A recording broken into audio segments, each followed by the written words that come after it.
Do you guys remember when Citizens United came down in 2010? That was the moment that the Supreme Court transformed the world of campaign finance. The widely unpopular decision opened the door to unlimited outside spending and ushered in an era of the super PAC. It's almost like it's always been here, but it hasn't. The era of the billion-dollar election. For 16 years now, that decision defined the outer limits of big money in American politics. But just last month, the Supreme Court moved those limits once again. Ready for the dissent, Justice Elena Kagan, joined by Justices Sonia Sotomayor and Ketanji Brown Jackson, warned of the broader consequences. Quote, there is a yet more important point here for the American political system, that the majority of the court jettisons a rule needed to protect our democracy's integrity. That recent case is called NRSC versus FEC, the National Republican Senatorial Committee against the Federal Election Commission. And election lawyers across the political aisle expect it to trigger the biggest shift in campaign finance since that decision, Citizens United itself. And consider when this major decision landed. We are fewer than 100 days from the midterm elections. Republicans are heading into them with a roughly 2.5 times as much advantage over the Democrats. The Republican National Committee, its House and Senate campaign arms, and the super PACs that are aligned with Trump and Republican leadership reported a combined $1 billion to spend between now and November. So what about the Democrats? $404 million.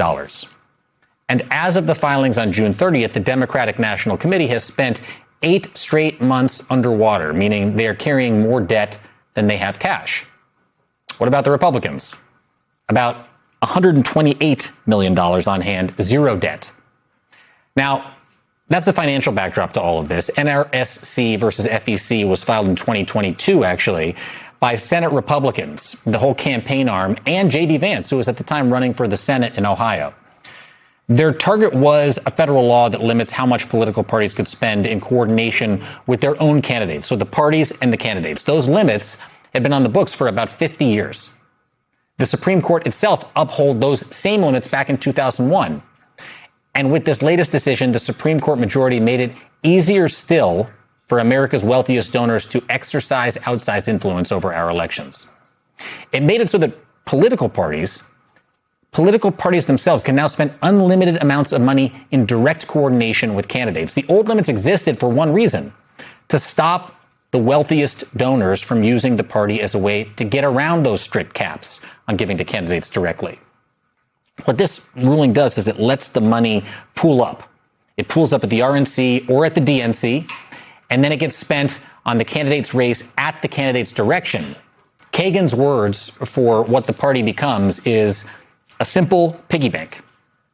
Justice Brett Kavanaugh, writing for the majority, framed the decision as a kind of restoration of the First Amendment. He wrote, for nearly 200 years after the First Amendment was ratified, the political parties were free to spend as much as they wanted in coordination with their candidates. And Kagan saw something very different. In her dissent, she wrote that the court, quote, ushers back in the same opportunities for quid pro quo corruption that the contribution limits were meant to check. Kagan argued that contribution limits exist to prevent political parties from becoming a, quote, funnel through which individuals can finance candidates. Without those limits, she wrote, quote, party-mediated payments raise the same corruption concerns as the donor's own payments would. Seems obvious. The party is now a vehicle for wealthy donors to get around the caps on giving to candidates directly. This ruling applies to both parties. We've got to be really clear about that. So why is it such a Republican windfall? Like I said, Republicans have about $1 billion available to spend before November, and the Democrats have about less than half, $404 million. Former Republican FEC Commissioner Sean Cooksey summed it up in this way. The RNC is playing with nuclear weapons, and the DNC has one of those Wile E. Coyote guns with a flag that says, bang. Speaking to the New York Times, Tim Perisco, who ran House Democrats' campaign in 2022, slammed the decision. This is what he said. Quote, Democrats have figured out how to leverage our grassroots support so we can compete with billionaires and corporations. This is another example of this Supreme Court undermining the voices of the many for the voices of the millionaires, billionaires, and corporations. For decades, federal law tried to keep the biggest checks at arm's length from candidates who are running for office. The court just removed that limit. And this ruling is not just about one election cycle. This is going to permanently reshape how money flows through American campaigns. And that is the real danger. As Justice Kagan warned in her dissent, what is at stake is nothing less than the integrity of and the public's confidence in our system of representative government. Joining me now is James Sample, professor of law at Hofstra University and a former attorney with the Brennan Center for Justice Democracy program. He has spent years studying the role of money in American elections. He joins us to help explain what this decision means for the midterms. It's good to see you, friend of the show. Good to see you, and I'm going to be a broken record on these appearances, Jacob. I love what you are doing. Thanks. Drilling down and bringing real detailed attention to some of these very complex issues, and because of the complexity, they sometimes don't get the attention you are giving them. And I'll say to you again what I said last time. Amel Ahmed and our writers and our producers and the whole team here are laser focused on this because it affects the lives of every single one of us, whether you know it or not, and whether it's confusing as hell like it can be for me, or makes perfect sense what's going on to you. Let me just start with a really simple question. What is the difference between money laundering and what this is? Money laundering to me is money goes somewhere, it kind of is moved around in a way where you don't exactly understand who it came from or what it's doing, and then it goes out the door and serves the purpose of whoever initially gave the money. What's the difference with this? The difference is the words that get used. The substance is the same, and that's really the thrust of your question to begin with, which is to say, the old French phrase, the law and its majestic equality prevents rich and poor alike from sleeping under bridges.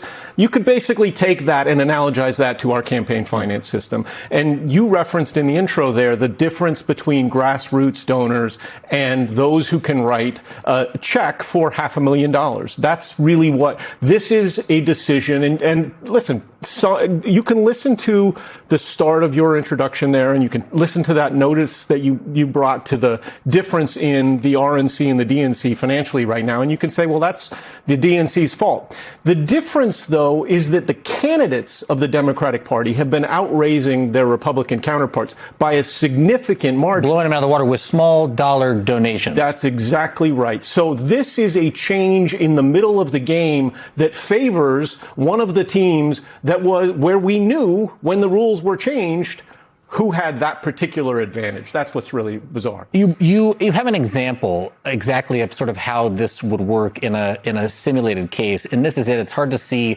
on the screen, but kind of just walk me through in broad strokes. Ultimately, it seems like what happens here is there are individual donation caps, there are party committee donation caps, and then you can give $10,000 each if you're a very wealthy donor to each of the 50 committees in the different states. And in the past, am I right that all of the money that went to the states would not be able to be redirected to a candidate? Now it is? Is that the main difference here? Here's the part I would highlight for the viewers. Look at that top rectangle. Yep. Smith for Senate. So we've got a hypothetical candidate here. Senator candidate Smith in the state of Jefferson, which is a small state for reasons that matter later. The limit on what that candidate can receive from one donor is $3,500 in a primary, $3,500 in a general. That's the $7,000 figure. But what happens is now we have these things called joint fundraising committees, money laundering, to use your term from earlier in the conversation. Mm-hmm. What one donor can now do is write a check for $544,300 instead of writing Smith for Senate for $7,000. That $544,000 check then goes through these layers where it is, to use your phrase, laundered. Often, and Justice Kagan pointed this out in her dissent, Jacob, all of these changes you see, 50 state committees where there's a limit of $10,000 per committee, right? Then the Victory Fund, 52 committees, the National Party Committee, 44,000. Those numbers all add up to $544,300. And if you are Smith, I can hand a check to your quote unquote Soboroff Victory Fund. And at the end of that very same day, You've got all of that money in my pocket as a candidate at the direction of the person who gave the money. Exactly. When previously they weren't allowed to do that. And those rules were put into place in order to protect small individual people in terms of what we should be doing in a democracy, which is making one vote commensurate with one person. And in this case, one person can have a boatload of money at this point and put it in the hands of me, candidate Jacob, in small town America. Jacob, are you implying that there are some distributional consequences to facilitating $500,000 donations as opposed to 7,000? Exactly. But the majority seems to be arguing here, though, that once money passes through enough hands, the risk of corruption fades. To me, I see the exact opposite. That is money laundering in a nutshell to me. Yeah. Now, the majority says, exactly as you said, in Justice Kavanaugh's opinion, he says, look, the chain of attribution in that chart, those different squares, the different flowchart boxes, that chain of attribution means that there isn't really a risk of corruption because it's all diluted and it's decentralized and you don't really know how to wield your influence. It's like they take us for being idiots. Whereas Justice Kagan says this is a matter of formalism versus functionalism. There's a phrase in the law, Jacob, de jure. That means formal law versus de facto, how things actually operate in the real world. Yeah. Justice Kagan says this scheme complies with every base limit in a federal election. You still can only give 7,000 directly to the candidate if you go that route. You still can only give 10,000 to each state committee. You still can, but you can comply with the law, and yet this allows you to circumvent all of it. Well, that's the thing that's the biggest joke about this, in my opinion, and tell me if I'm missing something, but it upholds or it keeps the limits on direct contributions. It technically survives. But what's the point of it now at this point, other than to justify the rest of the scheme? Yeah. Now, Congress wrote the campaign finance laws, the primary campaign finance laws, in 1974. And what has happened is, if you think about building a house, right? Congress built a house. They wrote a statute. They wrote a scheme that had things like contribution limits.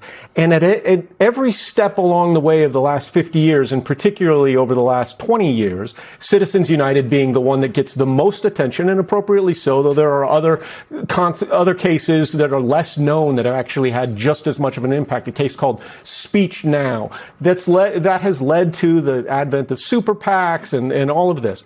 The money flow in our elections right now is nothing like what Congress imagined when it wrote this statute, because if you use that house analogy, we've ripped out this beam and that beam and we took out the foundation, and now you still have some of what's left in terms of the law, but it's nothing like the law that Congress wrote. Technically, the ruling applies equally to both parties. And I've already had people, I checked social media during the show, I probably shouldn't, saying, well, you talked about Elon Musk, why don't you talk about George Soros? There are big money donors on both sides of the aisle. But I guess the bigger question is, what does it mean for voters in both parties? Because yes, there are big money donors on the Democratic side, but there seem to be less of them. I could be wrong. People can't write. A lot of people can't write $500,000 checks or even $7,500 checks, which is why these insurgent candidates do rely on such small money donors, and why it is so impressive that they go up against the big money here. Am I right? The Democrats will have even less of an ability to compete, even though they still have big money donors of their own? They do have big money donors of their own, but this is an asymmetrical distribution, right? There are more of the big money donors in the Republican Party or Republican supporters than there are Democrats. That's a statistical fact. So it does have a distributional consequence. And the other thing here is, and this is where I get a little pessimistic, and you can try and pick me up. I'm going to make you hopeful by the end of this. I want you to be hopeful. So everyone knows the state of our current political landscape, right? We're talking about a historically unpopular president in a midterm cycle. That would normally tend to portend what many people are expecting, polling data and all of that. But consider the structural headwinds that are in this cycle that didn't exist as recently as the last midterm cycle. Yeah. The Voting Rights Act is gone. Yeah. Partisan gerrymandering is now not just allowed, it's authorized and encouraged even mid-cycle. This change, all of those changes structurally are significant advantages for the Republicans going into this election cycle. So the question is not, are Democrats polling better than Republicans? The question now becomes, can Democrats outperform Republicans by such a large margin that they can overcome these structural differences? Well, that is a question, and maybe it's one for a political analyst, not a constitutional scholar, but I guess what does make you hopeful? For me, it's seeing, and it happens as a reaction. Every action has an equal and opposite reaction. And it happens, we talked about earlier, with ICE and watching people go out into the streets. Yeah. I don't know that it happens specifically against a Supreme Court decision like this about campaign finance, but is the antidote here? Is there anything that makes you hopeful about people coming out in reaction to decisions like this?